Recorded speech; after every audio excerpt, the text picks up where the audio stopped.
बिस्मिल्लाहिर्रहमानिर्रहीम। नाज़रीन, ये वीडियो मैं स्पेशल पाकिस्तानियों के लिए बना रहा हूँ, इसलिए कि आज तक किसी ने हमें बताया नहीं है कि जहाँ पर इंडिया में ये वाक़या हुआ है जम्मू कश्मीर में, यानी कि आपको मालूम है कि पहलगाम आपने नाम सुना होगा, तो ये जगह है कहाँ पर, या इसका फ़ासला श्रीनगर से कितना है, पाकिस्तान से कितना है, ये सारी चीज़ें हम आपको बताने जा रहे हैं आज इस वीडियो में। तो ये वीडियो बड़ी गौर से देखिए ताकि आपको पता चल जाए कि इंडिया जिस चीज़ के बारे में बात करता है वो जगह है कहाँ पर है और उसका हदूद दरबा क्या है, यानी उसके आगे पीछे क्या है। जी नाज़रीन, सबसे पहले तो ये देखिए, आपको मैं एक सेटेलाइट तस्वीर दिखा रहा हूँ ताकि दूर से आप समझ सकें।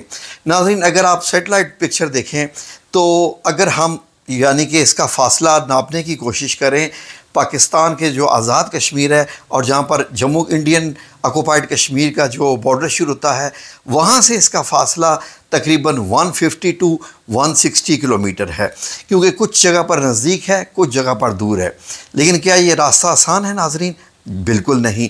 इस रास्ते के बीच में नाज़रीन पहाड़ियाँ आती हैं जिनको पीर पंजाल रेंज कहते हैं, जो कि पूरे नॉर्थ में फैली हुई है। बहुत बड़ा पहाड़ों का सिलसिला है, तकरीबन सारा साल इन पहाड़ों के ऊपर बर्फ़ रहती है। अब ये देखिए, इन पहाड़ों के पीछे पूरा श्रीनगर का इलाका आता है। इनमें मेन दो शहर है यहाँ पर, एक मेन श्रीनगर है और एक अनंतनाग है। जम्मू कश्मीर दाएं तरफ आ जाता है। तो नाज़रीन, अगर हम फ़ासला यहाँ श्रीनगर से लें, श्रीनगर की सबसे मशहूर चीज़ क्या है? लाल चौक।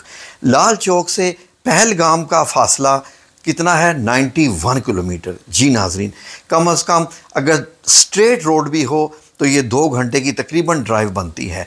और नाज़रीन, अब आगे देखिए, जब आप श्रीनगर से आते हैं अनंतनाग, अनंतनाग से आप जब गाड़ी से ही आगे एक अच्छी रोड बनी हुई है, दरिया के साथ साथ चलती है, जो कि दरिया ऊपर पहाड़ों से आता है, तो ये रोड जब चलती जाती है ऊपर, तो आगे जाके एक बहुत बड़ी पार्किंग बनी हुई है। जैसे अगर मैं आपको मिसाल दूं तो पाकिस्तान में पतराटा आप कह सकते हैं कि नीचे आप गाड़ियां खड़ी करते हैं और चेयर लिफ्ट से ऊपर वाले पहाड़ पे जाते हैं। तो नाज़रीन, यहाँ पर ये सब गाड़ियां खड़ी होती हैं और यहाँ से पोनी के ज़रिए, घोड़ों के ज़रिए या और मतलब जो स्कूटर्स होते हैं 4 पहियों वाले, उनके ज़रिए जो टूरिस्ट होते हैं उनको लेके जाया जाता है ऊपर पहाड़ पर। नाज़रीन, पहलगाम टूरिस्ट पॉइंट का वो एरिया जहाँ पर ये वाक़या हुआ है, वो जिस एरिया में आता है उसको बेसारन वैली कहते हैं। ये सारी बेसारन वैली है नाज़रीन। तो आगे देखिए, अब यहाँ से घोड़ों से ऊपर जाया जाता है और घोड़ों से भी बहुत मुश्किल है और ऊपर जाकर ये फिर ग्राउंड आता है। ये नाज़रीन बेसिकली एक बहुत खुला इलाका है जिसके चारों तरफ सिर्फ दरख्त लगे हुए हैं। ये है जी वो पहलगाम वाला एरिया जहाँ पर ये शूटिंग का वाक़या हुआ।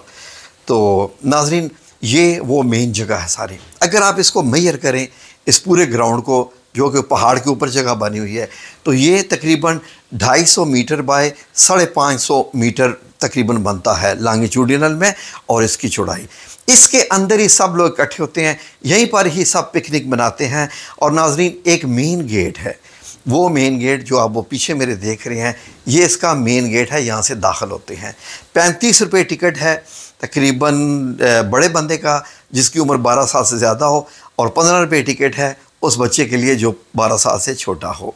तो यहाँ से बताते हैं जी कि वो टेररिस्ट इस गेट से भी दाखिल हुए, इसी गेट से दाखिल हुए। लेकिन नाज़रीन, अब आपने फ़ासला देखा, पहाड़ियाँ देखियाँ, लेकिन ये सब चीज़ें जहन में रख लीजिए कि पहलगाम तक आने के लिए आपको इंडियन ऑक्युपाइड कश्मीर में 80 लाख फ़ौज का सामना करना पड़ता है, जो कि हर वक्त रेडी होते हैं, गाड़ियाँ फिरती रहती हैं। कश्मीरियों का क्या कहना है कि हर आधे किलोमीटर के ऊपर चेक पोस्ट है जहाँ पर चेकिंग की जाती है, हर आधे किलोमीटर पे। तो नाज़रीन, जो कि इतना मुश्किल है कि अब इतनी चेक पोस्ट पे आप चेक कराते कराते ही लोग थक जाते हैं। 80 लाख फ़ौज यहाँ मौजूद है इन जगहों पे।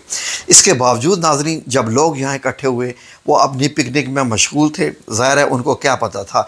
एक वीडियो बड़ी वायरल हुई थी नाज़रीन, जो कि एक बंदे ने बनाई थी, जब वो ज़िप लाइन से, वो मतलब यह है कि रस्सी होती है जिस पे ज़िप लाइन कहते हैं, वहाँ से वो आ रहा था ज़िप लाइन से, तो उसने अपनी एक वीडियो बनाई और नीचे हमला हो चुका था। नाज़रीन, बड़े अफसोस की बात हुई यहाँ पर कि जो कश्मीरी था जो कि ज़िप लाइन पे काम करता था, उसने जब पहले शूटिंग की आवाज़ सुनी तो जैसे एक गोली की आवाज़ आती है, मुसलमान हैं हम लोग, खुशी में गमी में अल्लाह को पुकारते हैं, उसके मुंह से निकला अल्लाह अकबर। इंडिया के पूरे मीडिया ने उस वीडियो को बुनियाद बनाकर उस बंदे की कितनी छानबीन की, इसने अल्लाह अकबर क्यों बोला है। अपना वो जितना राम का नाम लेते रहे उनको फ़र्क नहीं पड़ता, लेकिन जब मुसलमान ने अगर अल्लाह, वो कहते हैं इसका शामिल है, इसने अल्लाह अकबर क्यों बोला। नाज़रीन देखिए, शादियों में भी जब कोई इस तरीके से पटाखे वगैरह होते हैं तो हम अल्लाह अकबर कहते हैं, ठीक है जी। ये तो एक मुसलमान है, अब उनको क्या पता कि मुसलमान अपने रब यानी अल्लाह के साथ कितना जुड़ा होता है। तो इस वैली में ये सारा हुआ, इसका चारों तरफ से मंजर देख लीजिए जी नाज़रीन। अब इतना जहन में रख लीजिए कि यहाँ पर बताया जाता है कि 1-2 किलोमीटर के फासले पर ही पुलिस की चौकी भी है। अब वो 3 या 4 या जितने भी वो लोग थे वो यहाँ तक पहुँचे 150-200 किलोमीटर का फासला तय करके, अगर वो पाकिस्तान से आए होते, यानी एज़ पर इंडिया, अगर वो पाकिस्तान से आए होते तो 150 किलोमीटर में उनको किसी ने नहीं रोका। ऐसी ऐसी मुश्किलात जगह कोई और रास्ता नहीं आता। दूसरे रास्ते चाइना से होके आते हैं, लद्दाख से होके आते हैं, वहाँ पर तो माइनस में टेम्परेचर होता है। तो नाज़रीन वो बंदे जिनके पास बताया जाता है कि ये बंदूकें थी AK-47, वो यहाँ पर आ गए। Really it's a matter of shame एकदम। नाज़रीन देखिए, इंडिया ने अपनी पोजीशन ख़ुद बहुत ख़राब की है, इसलिए कि नाज़रीन कत्ल की भी वारदात होती है आम दुनिया में भी, तो सबसे पहले पुलिस आती है, तफ्तीश होती है, पूछा जाता है, उसके बाद हर एक के जो है वो बयानात लिए जाते हैं, कहीं जाके कंक्लूजन होती है कि ये है। अभी हमले को 5 मिनट नहीं हुए थे कि उन्होंने पाकिस्तान करना शुरू कर दिया। और नाज़रीन ये जगह देख लीजिए कि इतनी मुश्किल है यहाँ पर आना कि यहाँ पर कीचड़ होता है और घोड़ों से आ जाता है। अब नाज़रीन जब यहाँ पर हमला होता है तो क्या होता है आप सुनिए। जब हमला हुआ तो नाज़रीन उन्होंने के पास जो भी था, हमें तो नहीं पता, ना ही किसी की कोई तस्वीर रिलीज़ हुई है, ना ही किसी का कुछ, कोई nothing, there is no evidence at all. क्या जी 3 स्केच बनाए हैं वो भी फेक हैं। इससे अंदाज़ा लगाइए कि इतनी जल्दी, मतलब इसका मतलब ये था कि ये एक प्री प्लान्ड था, जिनका ज़ारा जिनको इससे बेनिफिट है इंडियन हुकूमत को है। बिहार में इलेक्शन है, मोदी साहब जनाब ये सऊदीया का अपना दौरा मुख्तसर करके आए और क्या जी मैं जंग करनी है तो मैं जंग करने जा रहा हूँ, और आके बिहार इलेक्शन की कैंपेन करनी शुरू कर दी।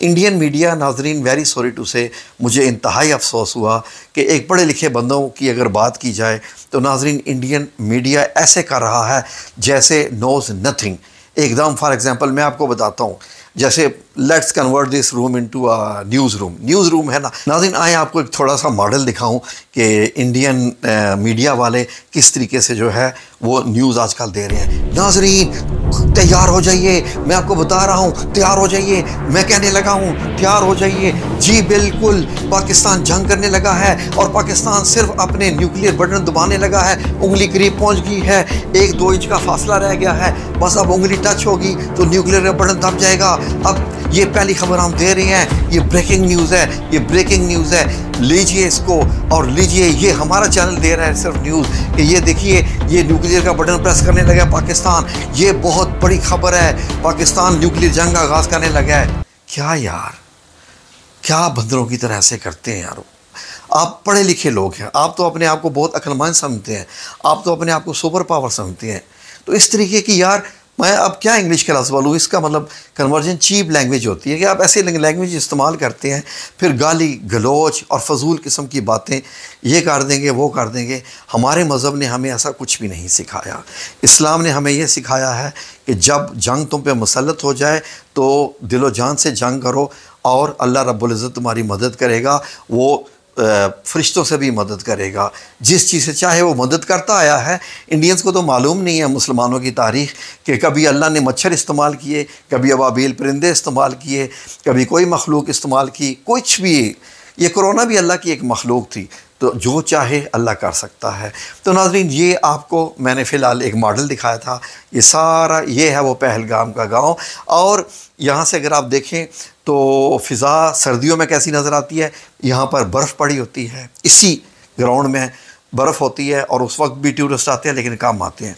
अब नाज़रीन बहुत सारे इंडियन लोग यहाँ पर आए और चैनल्स के जो पत्रकार हैं, जिनको पत्रकार कहते हैं, यानी कि न्यूज़ कास्टर्स वगैरह लिखने वाले न्यूज़, तो उन्होंने क्या किया कि यहाँ पर मुख्तलिफ़ किस्म के कश्मीरियों से इंटरव्यू लिए और वो सबसे एक ही बात कहलवाना चाहते थे, क्या कि बोलो कि पाकिस्तान के साथ अब क्या किया जाए।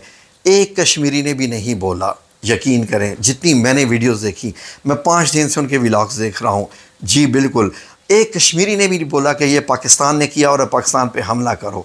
उन्होंने ये कहा है कि फाइंड आउट किसने किया है, इन्वेस्टिगेट करो, उसके बाद ये बातें करो, ये फजूल किस्म की बातें मत करो। तो नाज़रीन, सलाम है मेरा तमाम कश्मीरियों को, तमाम पाकिस्तानियों की तरफ से सलाम है कि आपके दिल में जो एक सच्चाई है, और आप ज़ाहिर है कि आप मुसलमान हो तो आप मुसलमानों की तरह ही बात करते हो। कोई भी दुनिया का बंदा इन्वेस्टिगेशन के लिए ही कहेगा ना, और क्या कहेगा, इंडिया इसके लिए तैयार नहीं है। तो नाज़रीन, ये आपने सारा मंज़र देखा, ये है वो पहलगाम की जगह। अब आपको हम इसके व्यूज़ भी दिखा रहे हैं, दूसरे पहाड़ों से भी दिखा रहे हैं। तो यहाँ पर ये सब कुछ हुआ, वो गेट था, यहाँ पर ये चाय वगैरह बिकती थी, यहाँ पर कुर्सियाँ वगैरह लगी हुई हैं, और यहाँ पर बैठ के वो जो औरतें कह रही थी कि हम पानी पूरी खा रहे थे वगैरह वगैरह, तो सब कुछ ये झूले लगे हुए थे, वो गोल गोल बैलून्स होते हैं जिनके अंदर बंदे को बंद करके फिर वो गिरता जाता है उसके अंदर। तो ज़िप लाइन लगी हुई थी, ये ज़िप लाइन देखिए, ये ज़िप लाइन जा रही है ऊपर, गौर से देख लीजिए। ये सारी बिल्कुल इस जगह पर नो डाउट खूबसूरत जगह है, अच्छी जगह है। कश्मीर वाकई नो डाउट के खूबसूरत जगह है, तभी तो इंडिया ने इस पर कब्ज़ा किया हुआ है, क्योंकि कश्मीर खूबसूरत भी है, एक किस्म की जन्नत भी है, और दूसरी चीज़ ये है कि इससे जो दरिया निकलते हैं वो और ज़्यादा वैल्यूएबल हैं, जिनकी वजह से सारा झगड़ा बन रहा है। तो नाज़रीन, एक और वीडियो आपकी खिदमत में बनाऊँगा मैं, जिसमें मैं आपको दिखाऊँगा कि जब इंडियन पहुँचे वहाँ पर इंटरव्यूज़ लेने के लिए तो कश्मीरियों ने आगे से क्या कहा। वो वीडियो भी बड़ी ज़बरदस्त देखने वाली है, आपको मज़ा आएगा। कश्मीरियों ने ऑलरेडी एक जंग जीती है, जी, मुसलमानों की जंग जीती है, क्योंकि इसलिए कि इंडिया इस जंग को हिंदू मुस्लिम जंग बनाना चाह रहा है। वो जो एक बार बार अपने चैनल पे बोलते हैं ना कि उससे धर्म पूछा उन्होंने, तो वो धर्म जो पूछा था वो इसको हिंदू मुस्लिम जंग बनाना चाह रहे हैं, ताकि हिंदू ज़्यादा से ज़्यादा इश्तियाल में आए, गुस्से में आए और वो झगड़े लड़े।